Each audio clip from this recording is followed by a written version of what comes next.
শরীরে কোনো স্থানে ব্যথা ও বেদনা হলে নিম্নের দোয়াটি পড়িতে হয়। শরীরে কোনো স্থানে ব্যথা ও বেদনা হইলে এ বেদনা স্থলে হাত রাখিয়া প্রথমে 3 বার বিসমিল্লাহের সহিত নিম্নের দোয়া পড়িয়া হাত উঠাইয়া লাইবে। তারপর বিসমিল্লাহ বাদ দিয়া শুধু এ দোয়াটি 6 বার পড়িবে। প্রত্যেকবার দোয়া পড়িবার সময় বেদনাস্থলে হাত রাখিবে এবং দোয়া পাঠ শেষ হইলে হাত উঠাইয়া লাইবে।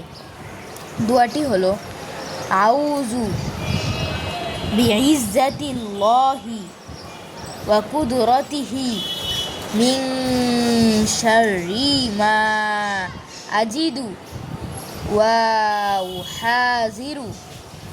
অর্থ: আল্লাহ তাআলা শক্তি দ্বারা যে বেদনা আমি বর্তমানে অনুভব করিতেছি ও যাহাকে আগামীতে বৃদ্ধি পাইবার আশঙ্কা করিতেছি, তাহার অনিষ্ট হইতে আশ্রয় চাইতেছি।